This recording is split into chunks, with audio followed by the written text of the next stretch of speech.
Magsitayong lahat para sa ating panalangin. Victor, maaaring bang simulan ang ating panalangin? Magsiyo po tayo lahat at tayo mananalangin. Lord, dubayin niyo po kami kayo po sa mga nasa araw na ito. In Jesus' mighty name we pray. Amen. Magandang hapon. Magandang hapon po. Ginoong de los Santos. Nagagalak po namin kayong makita. Bago kayo magsiupo, paano niyo bang pulutin ang mga kalat at isaayos sa inyong mga buwan?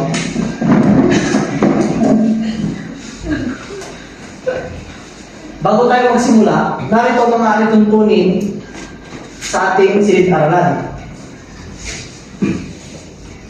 Una, makinig sa guro kapag nagsasalita.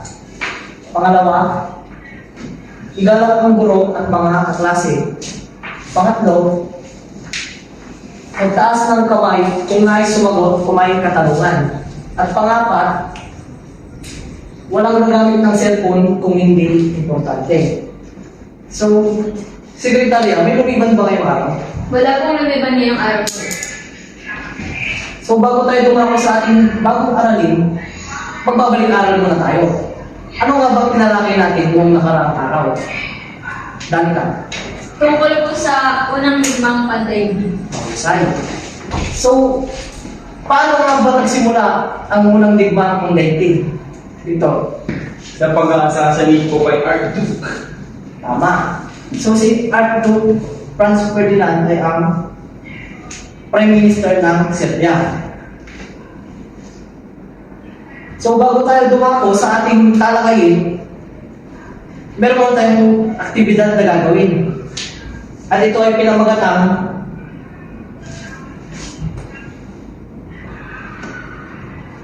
four pigs, two words. Pampagkati ng klase sa dalawa, ang kanya-kanyang grupo ay magkakaroon ng tig-isang representante at isusulat ang sagot sa harapan. Maring gamitin ng litrato sa harapan bilagay. So, dito ang group 1 at ito ang group 2. Sinong representante ng group 1? Ako, sir. Kelvin. Sa group 2 naman? Ako, sir. Si Victor.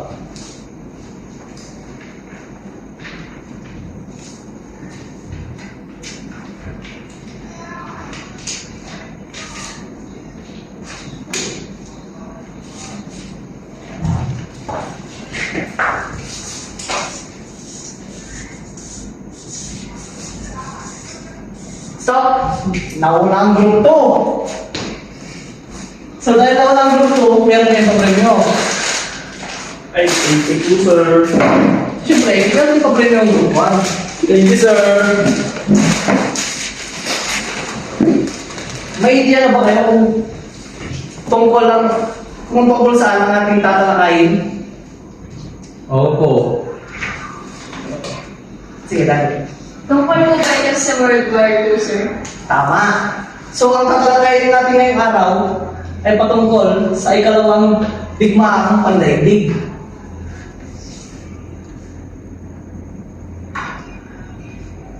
Ang ikalawang digmaang pandaigdig ay isang pandaigdigang labanan na nagsimula noong ika-7 ng Hulyo sa Asya at ika-unang araw ng Setyembre 1939 sa Europa. So nagsimula ang World War II noong 7 ng Hulyo sa Asya at ika-unang araw ng Setyembre sa Europa.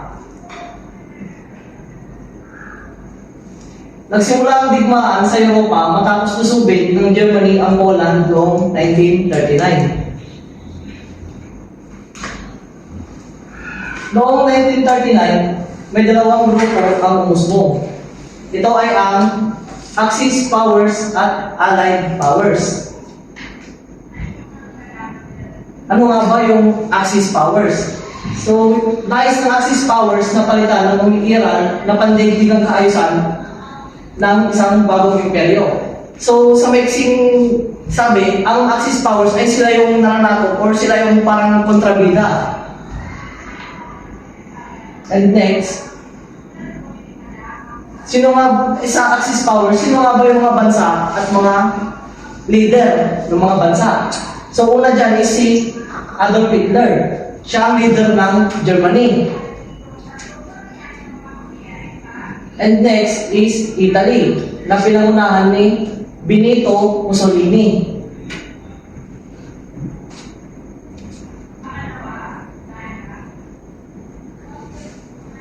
And dagdag ko lang, yung sa Axis powers ay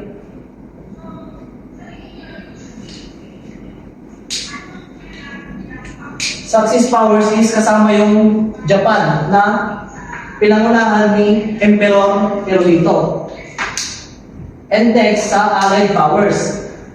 Nilayon naman ng Allied powers na ipagtanggol ang umiiral na kaayusan ng mga bansa at palakasin ang kanilang alyansa laban sa Axis. So sila yung kalaban ng Axis powers. Sila yung nagproprotekta o sila yung mga sinasakop ng Axis powers. And yung mga kabilang na bansa is ang United States. Na ang presidente noon ay si Franklin Roosevelt. At next ay ang Soviet Union na pinangunahan ni Joseph Stalin. Sumunod, China na pinangunahan ni Chiang Kai-shek.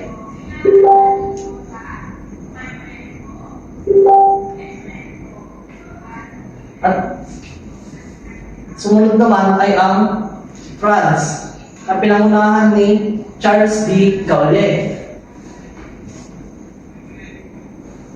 Nagwakas ang digmaan matapos ang halos 6 na taon noong 1945 sa pagsuko ng mga opisyal ng Germany noong Mayo at pagkatapos ay mga opisyal na Hapon noong Setyembre 5, 1945. So class, kailan nagwakas yung digmaan? Anong taon? 1945 po, sir. Tama.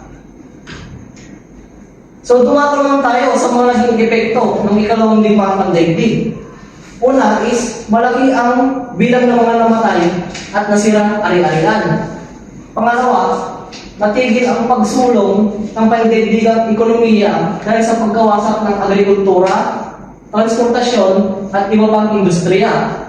Pangatlo, bumagsak ang totalitarian Nazi o yung Germany. Pangapat, napagtibay ang simulang command responsibility. Panglima, naging daan sa pagsilang ng mga malayang bansa. So, dumako naman tayo sa mga paraan para makaiwas sa digmaan. Una, gawing mapayapa ang pakikipag-ugnayan sa lahat ng panahon. Pangalawa, lawakan ang pag-unawa upang maiwasan ang hindi pagkakaunawaan. Pangatlo, isang buhay ang pagkakaibigan sa lahat ng panahon upang mamayani ang kapayapaan. So ngayon naman, magkakaroon tayo ng activity. Ito ay pinamagatang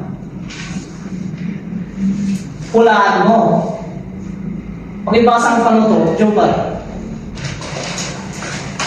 Pakikita ng mga larawan ng mga lider o ikalawang digmaang pandaigdig. Hulaan kung anong bansa sila o sila. So number 1, sino gustong sumagot? Dali ka. Germany, sir. Germany nga ba ang sagot? Tama. Mahusay.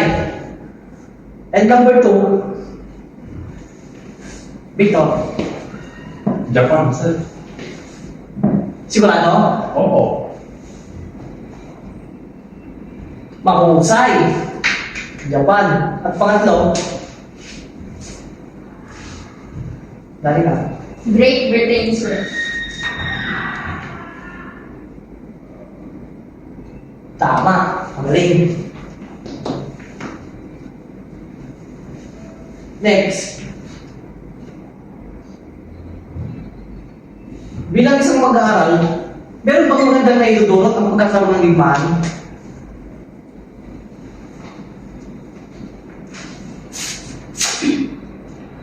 Victor? Meron po, dahil itong digmaan na po ito ay nagbigay aral sa iba't ibang bansa. Yung mga nanakot na bansa rin po is nagbigay din ng mga iba't ibang kultura, religion at paniniwala sa mga bansa. Magaling. Ngayon, magkakaroon tayo ng isa pang aktibidad.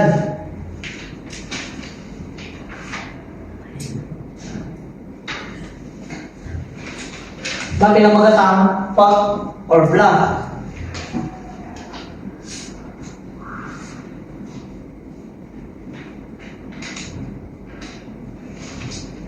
Sinong susugat ng number 1? Kelvin.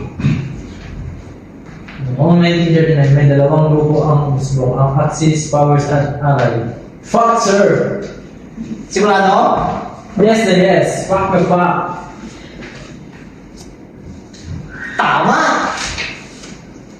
And number 2, sino gustong sumagot? Dali ka. Nagsimula ang digmaan sa Europa matapos isugin ng Germany ang Poland noong 1939. Fact, sir. Pak na ba ang sagot? Tama! And pangatlo, Lailani. Ninais ng Axis Power na palitan ang umiiral na pandaigdigang kaayusan ng isang bagong imperyo. Fact, sir. Sigurado? Opo, fact na fact. Pak na ba ang sagot? Tama na naman! Sa pangapat, Edward. Nilayon naman ng Allied Power na ipagtanggol ang umiiral na kaayusan ng mga bansa at palakasin ang kanilang alyansa laban sa Axis. Fuck, sir! Fuck na fuck! Pak na ba? Tama na naman! Sa number 5,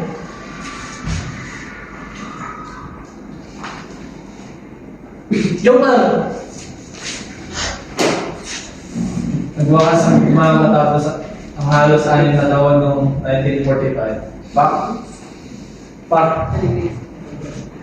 Mahusay. Ngayon, magkakaroon tayo ng quiz. Kumuha kayo ng kapilasang papel at isulat kung ang Axis, kung ang isang bansa ay kabilang sa Axis power at isang naman ng Allied kung kabilang sa Allied powers.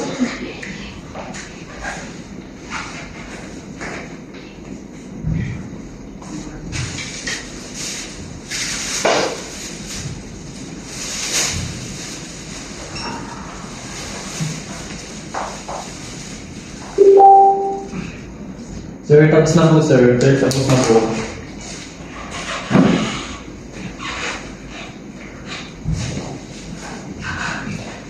So, bago tayo magtapos, tawag tayo ng takdang aralin. Takdang aralin nyo ay basahin ang susunod na talakayin. Yun na. Goodbye, class. Goodbye and thank you, Sir De Los Santos. See you again.